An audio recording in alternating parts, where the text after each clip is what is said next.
నమస్తే అండి. ఇప్పుడు మనము బెల్లీ ఫ్యాట్ అనేది ఏంటి, ఏ విధంగా వస్తుంది, దాన్ని ఎట్లా మనం కంట్రోల్ చేసుకోవాలి అనేది మాట్లాడుకుందాం.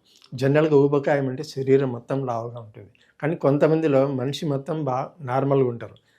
పొట్ట బొజ్జ దగ్గరికి వచ్చేసరికి లావు అయిపోతుంది. దాన్ని మనం బెల్లీ ఫ్యాట్ అంటాం. ఒక్కొక్క ఏరియాలో ఫ్యాట్ అనేది డిపాజిట్ అయిపోతుంది. అక్కడ అంతా సమకూరడం వల్ల అది చర్మం ఎలాస్టిసిటీ పెరిగిపోయి పెద్దగా అనిపిస్తుంటుంది. సో ఎక్కువగా ఆల్కహాల్ తీసుకునే వాళ్ళల్లో, ఎక్సర్సైజ్ లేని వాళ్ళల్లో, తర్వాత వెయిట్ కొంచెం అనిపించే వాళ్ళలో మీడియంగా ఉన్న బాడీ మొత్తం బెల్లి వచ్చేసి ఫ్యాట్ పెద్దగా బొజ్జ ముందుకు వచ్చేస్తుంటుంది. చాలామందిలో చూస్తుంటాం బెల్ట్ పెట్టి గట్టిగా దాన్ని ఒక బ్యాగ్ టైప్లో ప్రెస్ చేసి మరీ కట్టుకుంటుంటారు. వాళ్ళు చాలా బాధాకరం అనిపిస్తుంది చూడడానికి. ఎందుకంటే ఎలాస్టిసిటీ మజిల్ సాగిపోతుంది అట్లా ముందుకు, లోపల ఫ్యాట్ ఉండడం వల్ల. సో ఇలాంటి వాళ్ళు ఏం చేయాలంటే ఎక్సర్సైజ్ చాలా ఇంపార్టెంట్. దానికి తోడు ఎక్సర్సైజ్ అంటే కేవలం వాకింగ్ చేస్తేనే సరిపోదు. బెల్లి అంటే ఎక్కడైతే ఉంటుందో దానిపైన కొన్ని యోగాసనాలు ముఖ్యంగా అవి చేయడం వల్ల మనకు ఫ్యాట్ తగ్గే అవకాశం ఉంటుంది.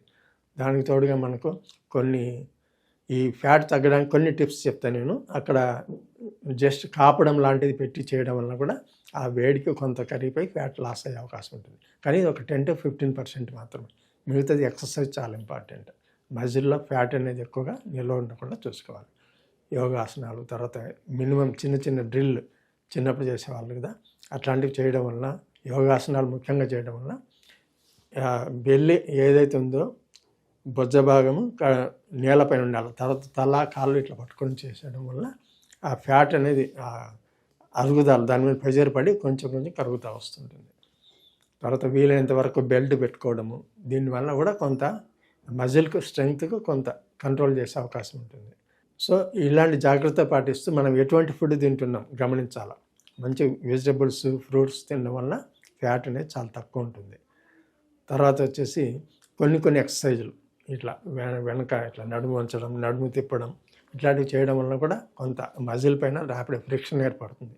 దానివల్ల కూడా కొంత ఫ్యాట్ అనేది తగ్గుతుంది. ఏదైనా కొంచెం స్టార్టింగ్లో ఉంది అనగానే మీరు కేర్ తీసుకుంటే అంత ప్రాబ్లం రాదు. కానీ ఆల్రెడీ బాగా ఎలాస్టిసిటీ 90% ముందుకు పోయిందనుకో, దానికి కొంత టైం పడుతుంది. ఓపికతో చేసుకోవాలి. ఈ విధంగా బెల్లీ ఫ్యాట్ మనం కంట్రోల్ చేసుకోవచ్చు. కానీ ఈ మధ్యలో కొన్ని సర్జరీలు, లేజర్లు, కొన్ని లైపోసక్షన్లు అన్నీ వచ్చినాయి. కానీ అది ఓన్లీ టెంపరీ, ఇన్స్టెంట్గా రిలీఫ్ కావచ్చు. కానీ మళ్ళీ వితిన్ 1 or 2 months మళ్ళీ స్టార్ట్ అవుతుంది. కానీ బేసిక్గా మీలో మెటబాలిజం, బాడీ తత్వం ఏ విధంగా ఉంటుంది దాన్ని మనం గమనించి కొన్ని మందులు వాడుకోవడము, తర్వాత ఇలాంటివి చేయడం, కొన్ని ఆహారపు అలవాట్లు మానుకోవడం, తర్వాత ఎక్సర్సైజ్ చేయడం, యోగా ఇట్లాంటివి చేయడం, ఇట్లాంటివన్నీ చేయడం వల్ల మనకు ఆ బెల్లీ ఫ్యాట్ అనేది పర్టికులర్గా తగ్గించవచ్చు. జనరల్గా ఒబేసిటీ అంటే తగ్గించడం వేరు. ఓన్లీ బెల్లీ ఫ్యాట్ మాత్రమే తగ్గాలంటే ఫిజికల్ ఎక్సర్సైజ్ కంపల్సరీగా ఉండాలి.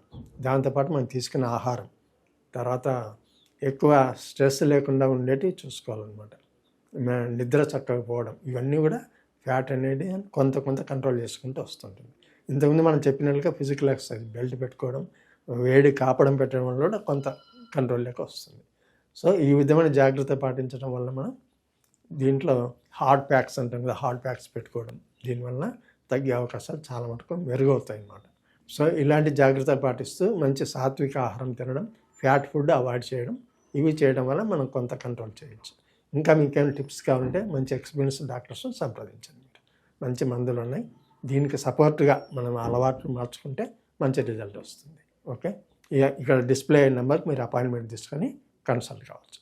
నమస్తే.